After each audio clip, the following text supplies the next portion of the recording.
우리는 지금 시대의 경랑 속에서 진리의 인도하심을 따르라 하는 제목으로 진리에 대한 현대의 도전에 대해서 살펴보는 가운데 있습니다. 그리고 이런 현대의 도전은 마치 심한 파도처럼 현재 우리 교회, 서대신 교회를 의미하는 것이 아니라 이 시대의 우리 대한민국 교회 혹은 세계 교회 모든 성도들의 신앙에 이런 파도가 밀려오고 있다라는 것과 그 속에서 참된 진리가 우리를 인도하여 마치 이 등대 불빛을 안내로 삼아 항구로 안전하게 들어오는 배처럼 우리의 삶이 진리로 안전하게 인도를 받고 하나님의 거룩한 뜻 안으로 들어갈 수 있기를 원하여 이 말씀을 전하고 있습니다. 조심스럽게 이 논지를 펼쳐가는 가운데 있습니다. 그래서 조금씩 진전되어 나가고 있기 때문에 여러분들이 차분하게 이 말씀을 들으면서 한 걸음씩 따라오신다면 이 경랑의 본질과 그리고 참 진리가 무엇인지, 그리하여 우리의 신앙이 안전한 항구로 들어오게 되는 일들을 경험하게 될 것입니다. 지난 주에는 이 시대에 새롭게 도전하는 현대의 도전, 특별히 층의 교리에 집중된 현대의 도전에 대해서 응답하는 한 목회자에 대해서 여러분에게 말씀을 드렸습니다. 그는 물론 신학을 전공한 신학 박사이기는 하지만 그러나 평생의 이력은 신학교 교수가 아니라 목회자로서 살았던 분입니다. 그리고 그런 신학적 소양을 가지고 현대 신학의 도전들에 눈을 뜨고 이것이 단지 신학교 내부의 문제가 아니라 교회와 기독교 신앙의 근본적 문제라고 하는 사실을 인식하고 그것이 이 시대 교회들을 변질시킬 수 있는 중대한 문제인 것을 인식하고 이 문제를 지적하고 이 문제에 대하여 투쟁하는 일을 시작을 하였는데, 이제 그분이 썼던 책을 공교롭게도 제가 번역을 하게 된 겁니다. 그래서 그런 내용들을 조금이나마 알게 되었는데, 나중에는 이 논쟁이 이제 그 본류로 올라가게 됩니다. 즉, 처음에 시작은 미국에서 있었던 로버트 건드리라고 하는 신학교 교수의 주장에 대한 것이었지만, 그러나 그 논쟁은 미국 내부에서도 작은 논쟁이었습니다. 왜냐하면 대상이 되는 로버트 건드리라고 하는 교수가 무슨 대단한 신학적 어떤 위치를 갖고 있는 분이 아니었기 때문이지요. 그러나 그 다음에 이분이 대항했었던 인물은 세계적으로 아주 인정받는 그러한 신학자였기 때문에 그 문제가 굉장히 크게 번져가게 된 겁니다. 자, 이 문제는 어찌 보면은 신학교에서 다루는 신학적 문제인 것처럼 보입니다. 그러나 모든 씨앗은 어디에서 뿌려질까요? 신학교에서 뿌려지는 겁니다. 물론 개교회에서 뿌려지는 것도 있어요. 우리나라에서는 대부분의 경우에 개교회에서 뿌려집니다. 혹은 선교 활동을 하는 사람들에게서 뿌려집니다. 그래서 불건전한 어떤 운동으로 변질되고 그것이 이단이 되는 일들이 비일비재했던 것입니다. 그리고 이제 와서 이단들은 어디에 집중하는가 하면 부동산을 매입하고 그리고 그 부동산 내부에다가 성전을 짓는 식의 일들로 지금 발전해 가고 있는 거죠. 발전이라고 말하니까 좋은 것처럼 보이지만 실상은 일탈, 즉 타락해 가고 있다라는 것입니다.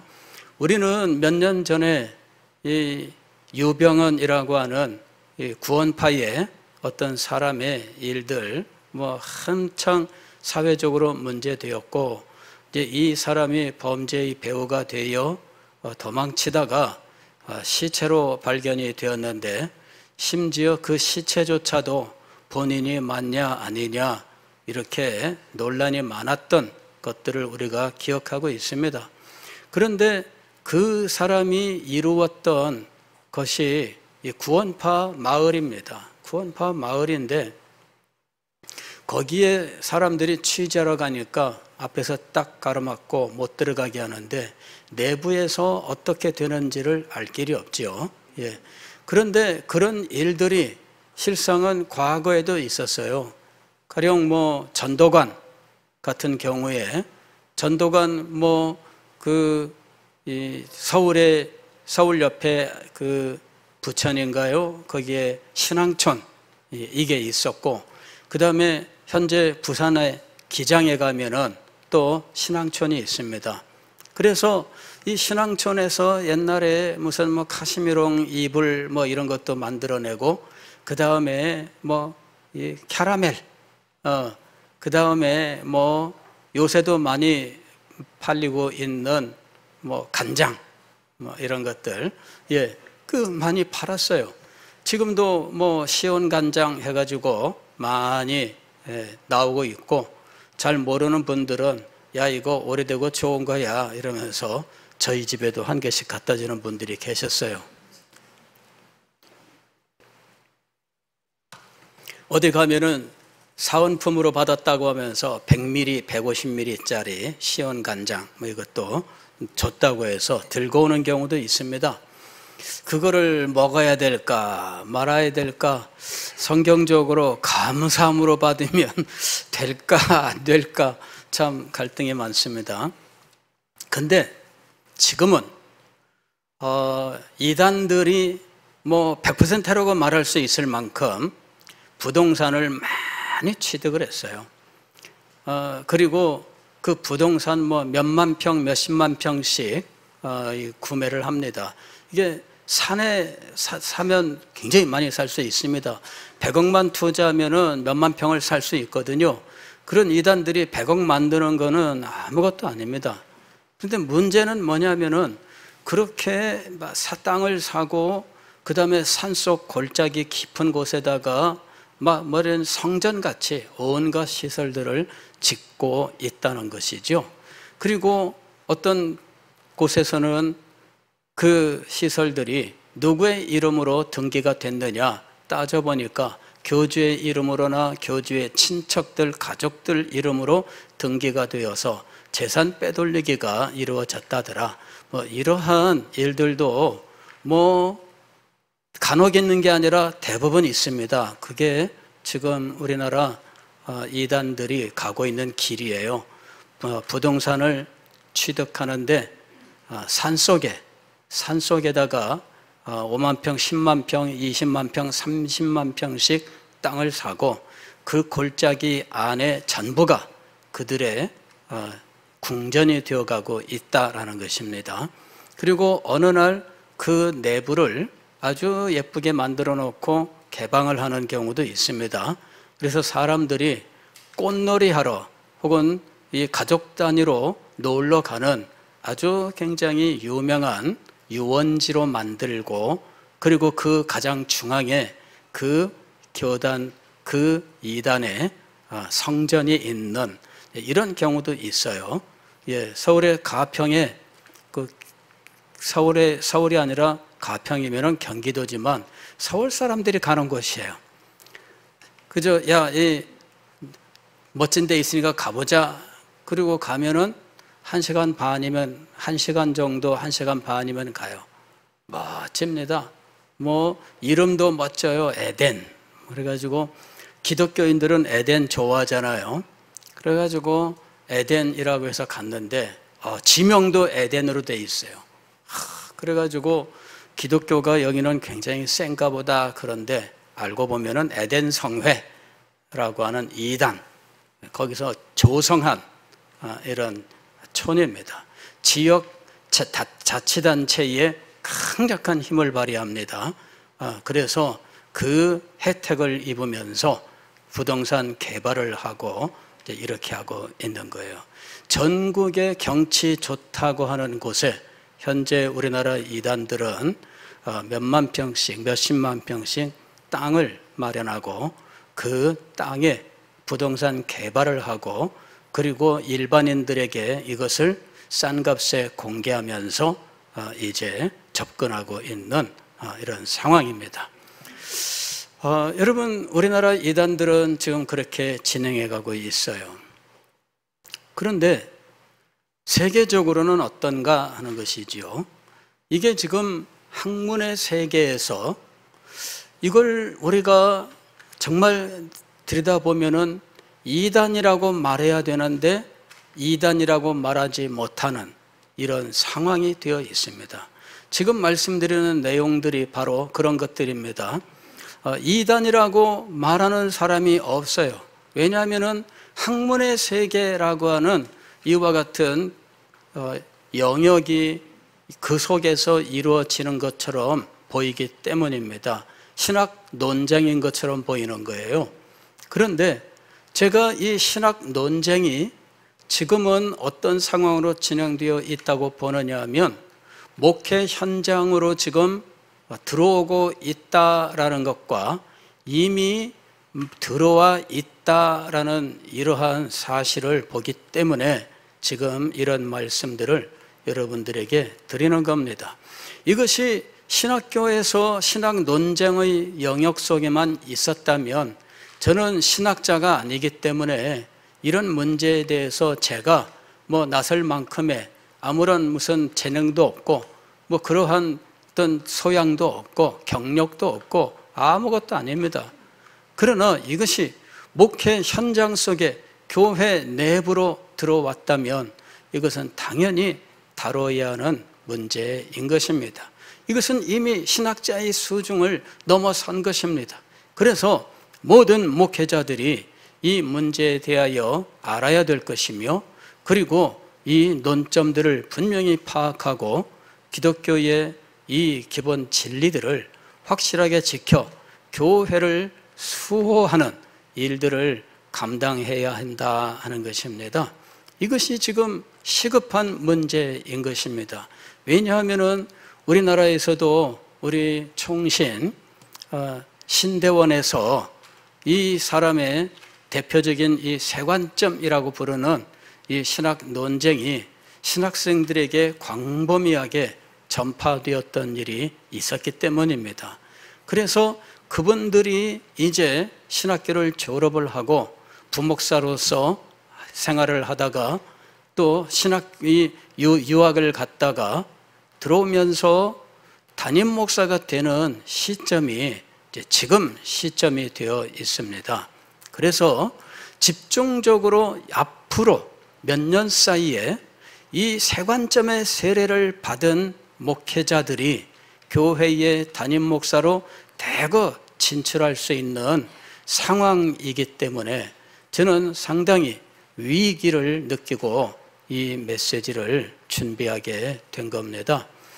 이 문제에 대하여는 이미 제가 여러 해 전부터 각성을 하고 혼자 공부를 한다고 책을 사다 놓고 읽고 또 읽고 하면서 도대체 이 세관점의 주장이 무엇인지를 알기 위해서 사실 주장은 몇 줄 안 돼요. 그러나 이 주장을 하기 위하여 얼마나 많은 신학적인 자료들을 가지고 이렇게 두꺼운 책을 5권으로 엮어내면서 그리고 아직도 완결되지 않았다고 하는 이러한 엄청난 대작을 가지고 지금 이 신학 이런 일들을 하고 있는 거예요.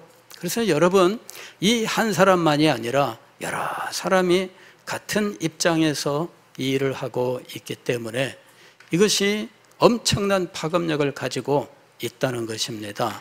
그래서 저도 알아야 되겠지만 성도 여러분들도 알아야 하기 때문에 조금 어려워도 여러분들에게 이 말씀을 드리게 된 겁니다.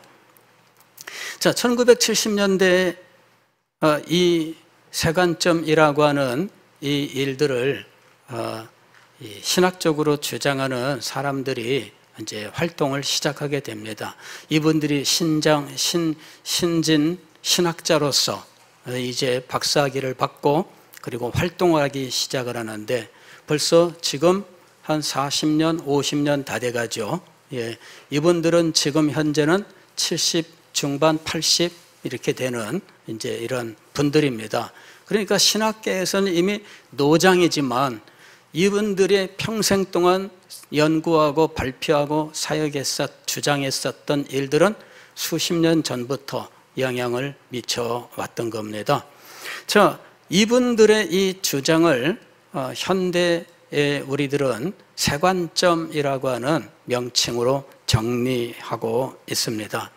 이분들의 특징은 무엇이냐면은 기독교는 1세기 유대교에서 시작했다라고 하는 것입니다.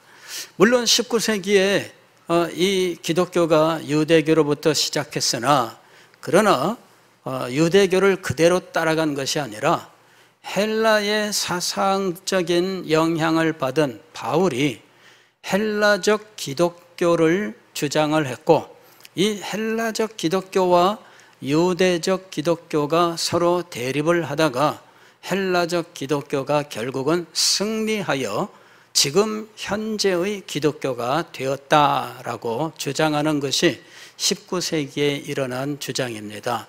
그래서 19세기에 바로 이 헬라적 기독교가 승리했다. 그리고 현재의 기독교는 헬라 사상의 영향을 받은 헬라적 기독교가 주류가 된 것이다. 그리고 이 헬라적 기독교의 대표적인 인물은 바로 사도 바울이다. 이렇게 주장을 한 거죠.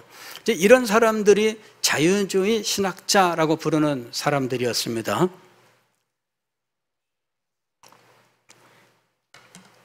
그런데 이 자유주의 내에서 헬라적 기독교의 승리라고 하는 이것에 대하여 이제 반발을 하는 사람들이 생긴 거죠.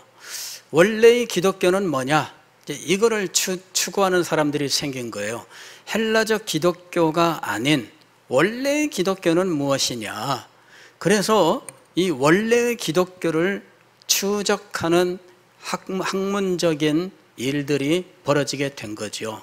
그리고 바로 이 세관점은 어떤 계열의 분들이냐 하면 원래의 기독교는 무엇이냐를 탐구하던 계열입니다. 원래의 기독교는 무엇이냐?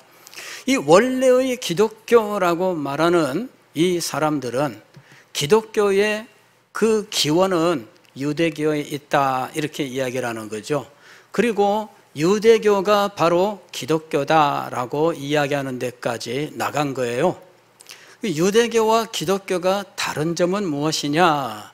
유대교는 메시아가 온다 이렇게 말하는 것이 유대교고 기독교는 메시아가 왔다 이것이 기독교라는 거예요. 그거 하나만 다르다 이렇게 말하는 거죠.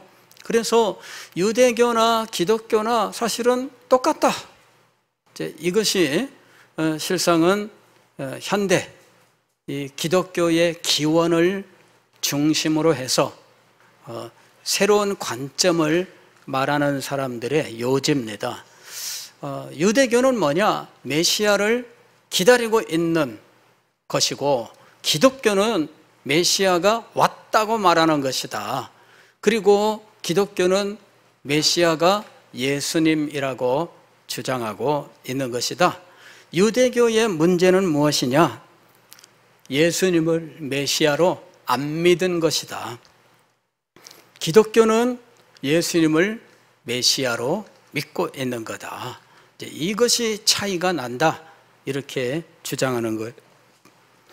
여러분이 들을 때는 어떻습니까? 이 말이 맞는 것일까요? 틀린 것일까요? 저도 이 말을 놓고 오랜 동안 이런 주장들을 알기 전에 예전에 우리 선배 목사님들에게 배울 때 비슷한 말을 배웠어요. 유대교는 메시아를 인정하지 않았고 기독교는 메시아를 인정한 거다. 이게 다른 거다. 이제 이렇게 우리가 이야기를 들었습니다. 그래서 선배로부터 그런 말씀을 듣고 나중에 세 관점의 이야기를 읽게 되었을 때 똑같네? 이런 생각을 할 수 있는 거죠. 똑같네.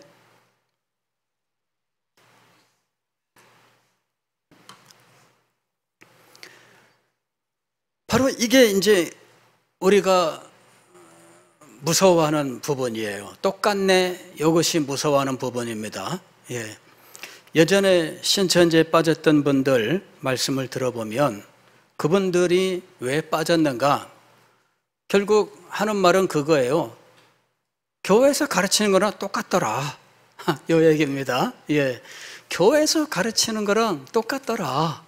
그래서 자기들은 똑같은 줄 알고 아무런 이상도 느끼지 못하고 거기에 빠졌다는 거죠. 그리고 다니다 보니까 나올 수 없게 된 상황이에요. 문제가 뭐냐면은 가장 위험한 게 뭐냐면은 똑같다. 그겁니다. 똑같다. 제가 이 세 관점의 책들을 읽으면서 바로 그 위험성을 제가 알게 됐어요. 아, 똑같다. 왜? 이분들은 칭의 교리에 대하여 문제를 삼으면서도 칭의 교리가 그 종교개혁에서 말하는 오직 믿음으로 말미암아 의롭게 된다. 그거를 처음부터 끝까지 주장합니다. 처음부터 끝까지 믿음으로 말미암아 의롭게 된다. 믿음으로 말미암아 구원을 받는다라고 하는 이 사실을 처음부터 끝까지 주장합니다. 똑같아요. 예수님은 하나님의 아들이며 메시아요 그리스도다. 요거 그대로 주장합니다. 똑같아요. 그래서 그 똑같은 것 때문에 그 다름을 인정하기가 쉽지가 않습니다. 똑같기 때문에. 그분들은 누구보다도 믿음으로 말미암아 의롭다함을 받는다는 사실을 그냥 주장하고 있어요. 그래서 현대인들이 보면서 뭐라고 이야기하느냐 하면, 야, 저 사람들은 누구보다도 강력하게 믿음으로 말미암아 의롭다함을 받는다는 것을 수호하고 있다. 저 사람들이 진정으로 이신칭의 교리의 수호자들이다. 이렇게 인정하는 사람들이 생길 정도로 이신칭의를 주장해요. 믿음으로 말미암아 의롭다함을 받는다. 믿음으로 말미암아 의롭다함을 받는다. 계속해서 주장을 해요. 그 다음에 그리스도의 죽으심과 십자가의 부활, 십자가의 죽으심과 부활, 이거를 누구보다 강조합니다.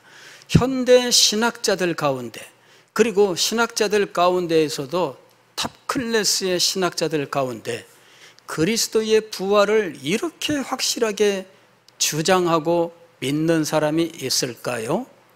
없습니다. 세계적으로 인정받는 탑 클래스의 신학자들 가운데 그리스도의 부활을 이렇게 분명하게 믿는 사람이 있을까? 이것을 그렇게 주장하고 이것이 기독교 신앙의 핵심이라고 하는 사실을 주장하는 사람이 또 있을까? 없습니다. 그러니까 이 사람이 그리스도에 대해서 이야기할 때 메시아, 메시아, 메시아 이렇게 계속 이야기합니다. 왜냐하면 기독교는 유대교에서 나온 거니까 메시아란 말이 원래 그리스도란 말의 원조이기 때문에 메시아를 써야 된다. 그리스도는 번역된 용어일 뿐이기 때문에 메시아 원어를 써야 된다. 메시아, 메시아, 메시아, 메시아. 그러면서 이 메시아가 하나님의 아들이고 부활했다라고 하는 사실을 아주 강조해서 말하고 있어요. 그래서 이것만 보면은 감지덕지죠. 현대 신학자 가운데 이만큼 그리스도의 부활을 주장하는 사람이 또 있을까? 야, 이 정도면은 우리가 상을 줘야 되는 거 아닐까? 이런 생각이 들 정도인 것입니다.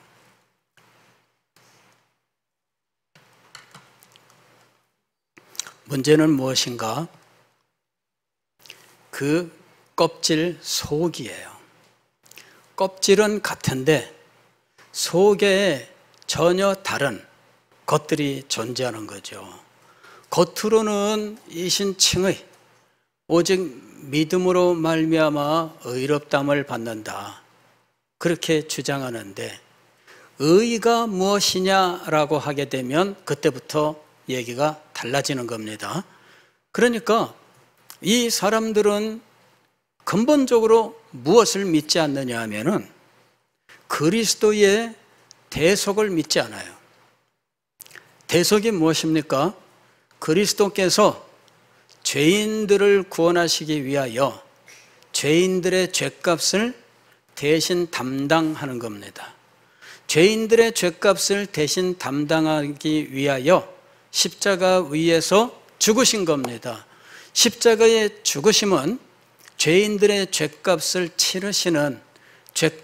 치르시는 일이었어요. 그 죽음을 통하여 죄의 삭은 사망이요 라고 하는 이 죄값을 치르셨는데, 죄인인 우리가 죄값을 치르는 것이 아니라 우리를 대신한 그리스도께서 이 죄값을 치르신다라고 하는 거죠. 그런데 바로 이 그리스도의 대신하여 죄값을 치르심이라고 하는 이 부분을 인정하지 않습니다. 물론 죄에 대하여도 인정하지 않습니다. 죄값을 대신 치러야 한다니, 그렇다면 우리에게 죄가 있다는 말인데 그 죄는 언제 주어진 것인가? 우리는 아담이 범죄했을 때 그 아담의 범죄가 우리의 죄가 되었다, 즉 원죄라고 하는 것을 우리는 믿고 있습니다. 그래서 우리는 존재 자체가 죄인이에요. 존재 자체가 죄인입니다. 그래서 이 존재 자체가 죄인인 자들이 죄를 해결하기 위한 방법이 없는 절망적 상태에 있기 때문에 하나님께서 죄인을 구원하시기 위하여 죄값을 대신 해결하는 방법을 주셨는데, 그것이 바로 죄값을 대신 치르게 하는 방법입니다. 그러기 위해서 삼위일체 하나님의 제2위가 되는 성자께서 대신 죄값을 치르기로 하신 거죠. 그래서 육신을 입고 이 세상에 와서 인간이 되신 겁니다.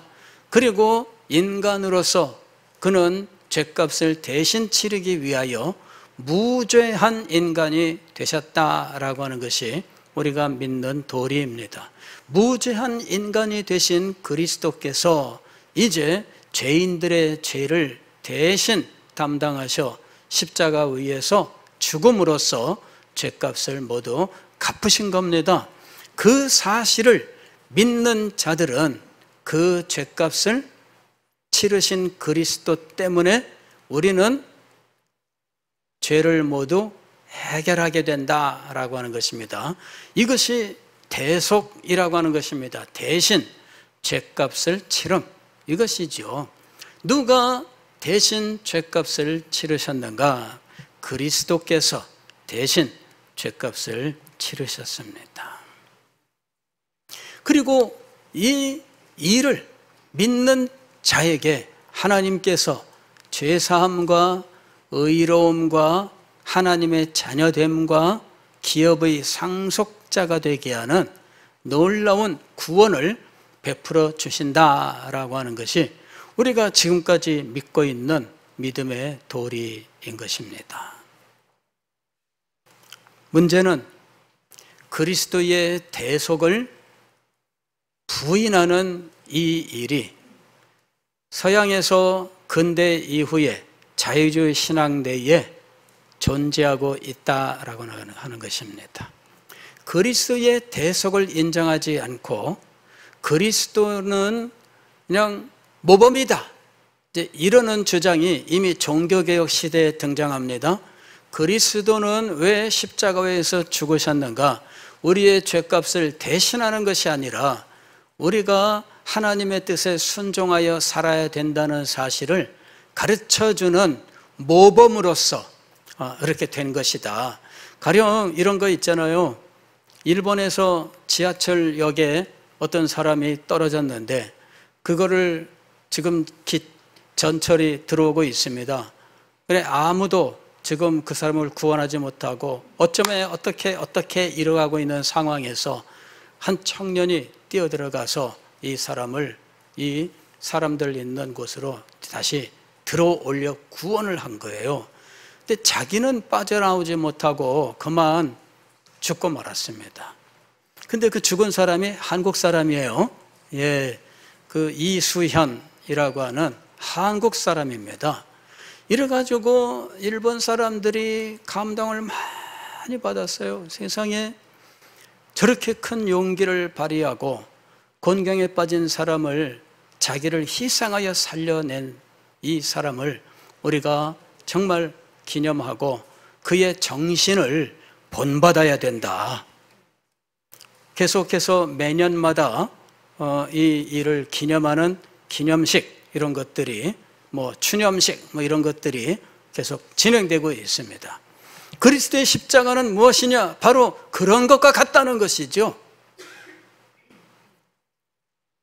그게 이미 종교개혁 시대에 이미 그 모범론이라고 하는 이런 그리스도의 이 십자가의 의미를 모범으로 이야기하는 주장이 있었습니다. 그런데 그러한 주장들이 없어지지 않고 계속 남아있는 거죠. 이상한 말이 나와도 그 말이 없어지지 않습니다. 한번 나오면 없어진 것 같으나 나중에 또다시 다른 모양으로 슬쩍 바꾸면서 또 등장하고 또 등장하는데, 지금에 와서는 어떻게 주장하느냐? 모범까지는 아니지만 그리스도의 십자가의 죽으심과 부활은 그리스도가, 즉 메시아가 하나님의 아들인 것을 증명하는 것이다, 이렇게 얘기하는 거죠. 증명으로 끝나는 거예요. 증명. 너는 메시아다, 십자가에서 죽고 다시 살아서 봤지, 이것이 끝이라는 거죠. 우리의 죄는 어디 간 거예요? 무슨 죄가 있다고 무슨 말할 필요 없는 거죠. 그러니까 죄를 말할 필요가 없으니까 대속을 말할 필요도 없는 거죠. 결국은 현대의 기독교는 그리스도의 대속의 교리를 부인하는데, 그리스도의 대속의 교리를 부인하는 그 밑바탕에는 인간의 죄악됨을 인정하지 않음이라고 하는 것이 자리 잡고 있다는 것이죠. 인간의 죄악성을 인정하지 않음이라고 하는 것이 현대의 도도한 흐름입니다. 아니, 이것은 이미 고대로부터 자리 잡고 있는 사상이기도 합니다. 그 사상이 어거스틴 때에는 이제 이 은혜 혹은 행위 해가지고 서로 이런 논쟁도 일어났던 거 아니겠습니까? 그래서 이것이 정말 뿌리 깊은 거예요. 현대인들은 유독 더 인간의 죄악성을 인정하지 않습니다. 그리고 이것이 광범위하게 퍼져서 이제는 일반 대중들조차도 죄에 대하여는 인정하지 않는 상황까지 이제는 보편화되어 있는 상황인 겁니다. 이런 상황에서 인간이 죄로 말미암아 멸망하는 존재다라고 하는 이 말은, 이건 인정할 수 없는 주장인 것이죠. 복음이 전파되는 바로 그 처음 마디부터 실상은 인정받을 수 없는 상황이 되어 있습니다. 자, 그리스도의 대속을 인정하지 않음, 이것은 인간의 죄악됨을 인정하지 않음이라고 하는 뿌리에서부터 올라온 것입니다. 그리하여 그리스도의 십자가와 부활을 주장한다고 해도 그것은 죄 사함을 위한 것이 아니고 우리의 구원을 위한 것이 아니고 그가 메시아임을 증명하는 것이라고 하는 것입니다. 그러면 메시아를 증명함이 왜 그렇게 중요한가? 이것은 하나님의 의 때문입니다. 그들은 그리스도의 의의 전가를 부인합니다. 즉 우리가 의롭다 하심이라고 하는, 의롭게 하심이라고 하는 인정을 받게 될 때 우리가 가진 의가 아닌 그리스도의 의를 인정하여 그것을 우리의 것으로 인정하는, 이게 의의 전가라고 하는 겁니다. 그리스도의 의가 우리의 의로 인정을 받는 것, 이것이 의라고 하는 거예요. 우리가 믿음으로 의롭다 할 때 이 의는 그리스도의 의가 우리의 의로 인정받음이라고 하는 겁니다. 그런데 바로 이 그리스도의 의가 우리의 의로 인정되는, 즉 전가라고 하는 이 부분을 인정하지 않는다 하는 것입니다. 그리스도의 의의 전가, 즉 우리는 의가 없는 자입니다. 우리는 의가 없는 자입니다. 우리는 오직 죄인일 뿐입니다. 그런데 그리스도의 의가 우리의 의로 인정을 받는 거죠. 그것이 믿음으로 의롭다함을 받는다라는 교리의 핵심입니다. 그러나 현대의 세관점은 이 부분을 인정하지 않습니다. 그리스도의 의가 우리의 것으로 인정받음이 아니라 의는 하나님의 것이다 라고 이야기합니다. 하나님이 메시아를 보내신다고 약속을 하셨고, 메시아가 오셨음은 메시아가 자기의 죽음과 부활로 증명이 되어서 하나님의 약속은 성취가 되었다라는 것이죠. 하나님이 약속하시고 그 약속을 성취하신 그것이 하나님의 의라고 말하는 것입니다. 그래서 우리는 약속의 성취로, 즉 하나님의 의로움으로 구원을 받는 자가 되었다, 이렇게 이야기하는 겁니다. 그리스도는 단지 하나님이 약속하신 것을 성취했다고 하는 그냥 증거일 뿐이다 라고 이야기하는 거예요. 그래서 하나님이 약속을 지켰다는 거죠. 메시아를 보내겠다, 그리고 새로운 시대를 열겠다, 하나님이 약속하셨습니다. 그리고 메시아가 오셨습니다. 그것은 그의 십자가의 죽음과 부활로 증명이 됐습니다. 하나님의 약속이 이루어진 거지요. 하나님의 약속을 지켰다, 이것이 그리스도의 죽으심과 부활로 증명이 된 겁니다. 이제부터는 새로운 시대가 시작되었다. 그러므로 이 하나님의 의로 말미암아 새로운 시대가 열렸고, 새로운 시대에 믿음을 가진 모든 사람들은 구원을 받는 거다, 이렇게 이야기를 해요. 하는 말들은, 용어들은 똑같아요. 표면적으로 주장하는 내용들은 똑같아요. 그러나 속 내용은 모두 바뀌어 버린 겁니다. 그리스도의 대속은 사라졌고 그리스도의 의도 사라졌습니다.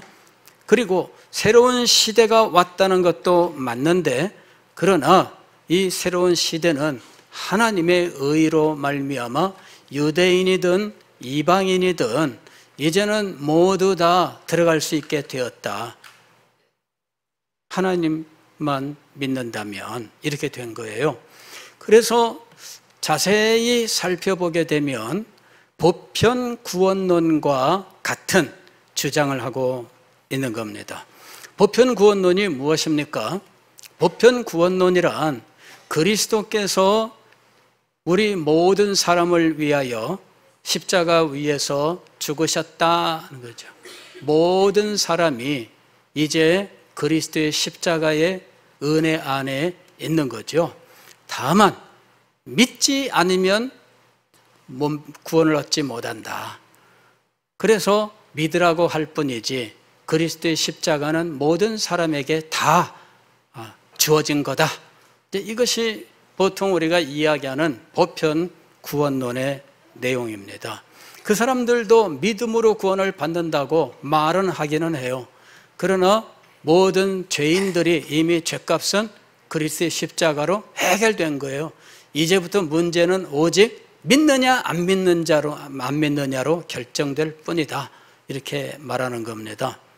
자, 이것과 비슷하게 하나님께서 약속을 하셨고 그 약속을 지키셨고 그것이 하나님의 의의가 되고 우리가 믿음으로 우리는 하나님의 그 의의로 이룬 새 시대를 살게 되었다. 이제 이렇게 이야기를 하는 겁니다. 오늘 이야기를 들으면서 뭐가 다른지 좀 감이 좀 오십니까?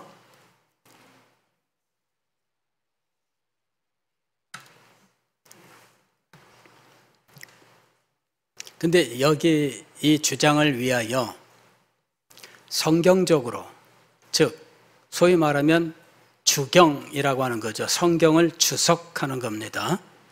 이 성경 본문을 주석하는 일이 이제 증거로 제시가 되는 거죠. 그래서 이 성경적 주장들을 입증하는 이런 논리들을 따라가야 되는 거죠. 그래서 그 주장이 과연 맞는지 틀리는지 확인해 봐야 되는 겁니다. 그 과정이 길고 길다 하는 것입니다. 주장은 간단해요. 그런데 이 주장을 간단하게 말하는 적이 없습니다. 이 한마디를 하기 위해서 책이 800페이지, 1000페이지 되는 책이 동원되는 거예요. 두 마디를 하기 위해서 3000페이지의 책이 제시되는 거예요. 감당할 수 있습니까? 여러분, 이거는 엄청나게 고통스러운 일이에요. 그걸 읽으면서 그 논리를 하나하나 따져가면서 어디가 문제인지를 분별해야 되는데 학문적으로 훈련되지 않은 사람들은 그 길을 들어가서 다닐 수도 없어요. 그러니까 이 엄청난 이 주장들을 사실은 일반 사람들이 알기 어렵고 신학생들이라고 읽을 수 있느냐 하면 그렇지 않습니다. 그래서 수많은 사람들이 이 표면적인 주장만으로 그만, 이 사람은 개혁주의자 중에서도 아주 훌륭한 사람이다, 이렇게 인정하는 일도 벌어지고 있다 하는 것입니다. 성경을 놓고 본문 하나하나를 따져가면서 그들의 주장이 무엇이며 그 주장의 맹점이 무엇이며 성경이 진짜 말하고 있는 것은 무엇인지 살펴보는 과정이 필요한 것입니다. 이 일들은 어려운 일이지만 그러나 제가 집약해서 몇 개의 성경 구절을 가지고 여러분들에게 한번 보여드리려고 합니다. 다음 주부터는 주경적인 문제로서 세 관점의 주장, 그 문제점, 그리고 성경의 참된 의미, 이런 부분들을 여러분들과 함께 생각하도록 하겠습니다. 기도하겠습니다.